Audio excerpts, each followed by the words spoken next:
Hi guys, my name's Steve. I'm an addict in long-term recovery. I'm from Birmingham in England, in the UK.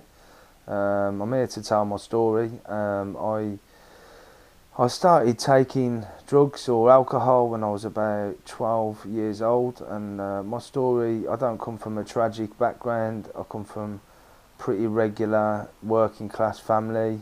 I was provided with material things, but looking back, I always felt I wanted more. Anything I had, I wanted more of, and I was always into anything that was going on. I was always kind of disruptive and into chaos, and I got attracted to that chaos. And when I got to about 12, 13 years old, started hanging around the streets. Inspired, always looked up to the older guys who were up to mischief, and in the criminal justice system, and I thought, that's what I wanted for my life. That's what I inspired to be, and but I always felt quite insecure, felt a little bit less than, and when I started taking drugs, whatever drug that was, or alcohol, them feelings went away, and I thought I'd made it. I thought I'd found myself, and I felt comfortable, amongst these chaotic surroundings that I found, or the chaotic surroundings that I seeked out, and then kind of, started that life. And I was kind of involved in the criminal justice system myself from quite like about 15 years old, which kind of progressed as did my drug use. And but the early stage of my drug use, 16 to 17, I thought I was having a party. I had loads of friends about me. We all did the same thing. We all went about around the country, and I thought it was great at the time because of the drugs that I was taking made me feel that way. But the reality is, one day the party ended, and I was kind of searching for this feeling, searching for the party, searching to feel part of, and I kind of progressed, and I ended up taking heroin and crack cocaine, and but always thought I would stop, and always thought that I was better than other people, the people that I hung around. I always thought I'd find, I always found people that were worse off than me, and kind of as my using progressed, the people that I was hanging around with got worse and worse and worse, to the point where I had no more denial. I realised that my life had just spiraled out of control. In my early drug use, I thought I could control that and kind of lived a normal life as I thought that was normal. But over the years, drugs kind of took hold of me and controlled, what I thought, what I did, controlled, my outlook on the world. I had no time for my family, I had no time for friends, and it just robbed me. I'm quite, I've got good interpersonal skills. I'm a people person. I like to get myself about. I'm a traveller by heart, and it robbed me of all that. I ended up sitting in a wardrobe for most of the day, smoking rocks of terror and just being terrified to go back out again.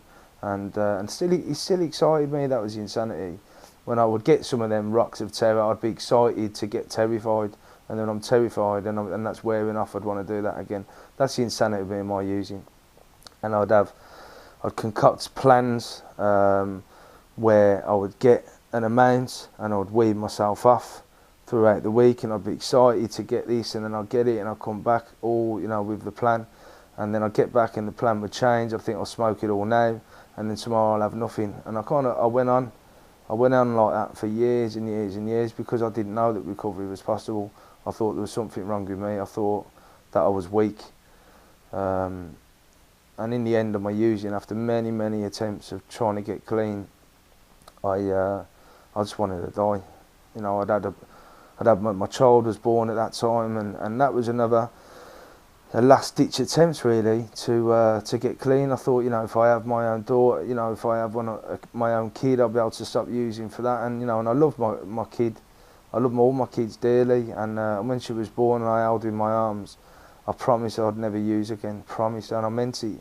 And 2 hours later, I was using, and I just despised who I was, despised the way I was living. I was living animal level, and and I just hated myself, and I had no hope. So I was making plans again to take my own life. I was writing suicide letters for my daughter to read when she was older, and what happened is I got a call, and I was kind of in and out the criminal justice system, and I ended up in a halfway house, and I was in this place, and people were talking about recovery. People who were in there had been in recovery before, and I'd never heard of that concept. I'd heard about rehab, but I thought that celebrities went to rehab, and even though I was detoxing at the time, I kind of just a spark of hope. And what happened is a fellowship, H&I, came into the place where I was at, and the message got carried, and someone shared their experience that they were 2 years clean, that they'd been homeless, and they were using, they used the same as I used, and he had hope for his future, and I just thought at that moment, I just thought, imagine if that could work for me. Imagine that I could get out of here, I could go to these meetings, I could get into recovery, I could be a productive member of the community, of society, I'll be able to work, I'll be able to be there for my family. Imagine if that was possible. And but I always have, you know, the internal stuff, the way that I think is based around negativity. And but I always thought I'd mess it up, it wouldn't work for me, I'm not good enough, these people are different. And I had to really combat that in the early days, and I started going to meetings. And what happened is I thought that if I fix the outside stuff, that would fix the internal stuff, and that's what I did. I went to the gym obsessively when I first got clean. I wanted to find work, all cash in hand work. I wanted to, you know, get all new clothes, I wanted to get new trainers, I wanted to look good, and I did that for a while, but I was just full of self-obsession. I still hated who I was.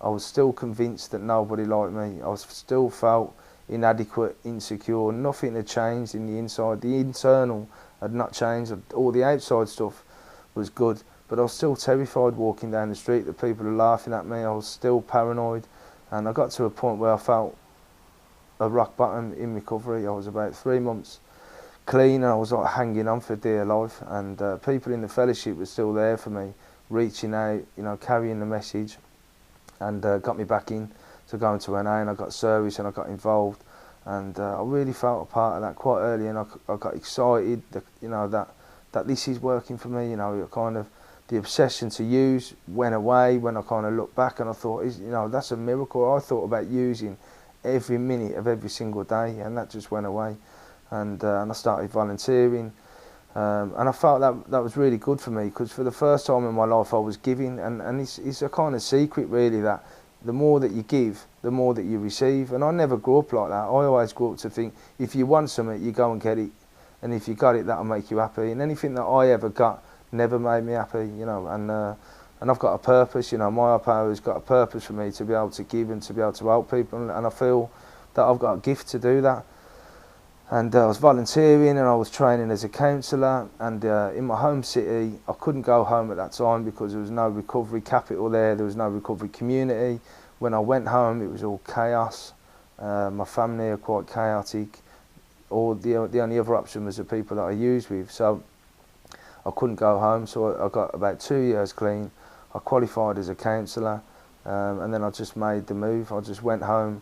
I got a property, and I set up an organisation called Changes UK, which was a halfway house. We set up a house where people who had gone to rehab, when they were coming back to the city, they ended up using, because there's no safe, secure accommodation. So we set up the first property, and people could come there, and they lived with other people that were clean, and I supported people in there, getting them involved in volunteering, getting involved in training, getting involved in education, rebuilding relationships with family members, and moving towards independent living. And I felt that this has been a purpose. It's been a long road. It's been really difficult, because I've been kind of battling against the government's agenda, which was in harm reduction at the time, and was really pushing methadone prescriptions, and but it all kind of fell into place, and it's been a journey. It's been a really difficult but really rewarding journey. We're growing now. We've got detox centres, we've got probation projects where we're working with offenders, helping them reintegrate into the recovery community. We've got a huge recovery community now. We've got a warehouse where people are restoring furniture and learning skills, building a maintenance company, people learning plumbing, electrics, carpentry skills. Recovery cafe. We've got the recovery walk on the 22nd of September. So recovery is alive in the city where I came from, and I'm really proud.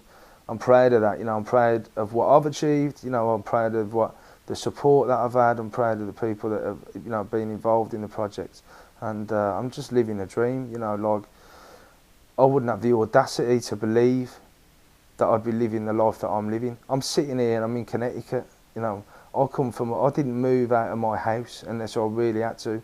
I've just gone to Philadelphia, gone to Brooklyn. I've come to visit CCAR to have a look at what the service that they deliver, and that's been really inspiring. I'm open to new ideas for development, and I'm sitting in Connecticut and I'm going back to New York and then going back to Philadelphia. That's a dream. You know, I only looked at the telly and dreamed of things like this and thought that that would never happen to me. But through recovery, lost dreams have awoken and new possibilities arise, you know, and I'm really proud, and you know, all I want to do is inspire and help other people find recovery, because recovery is possible. We do recover.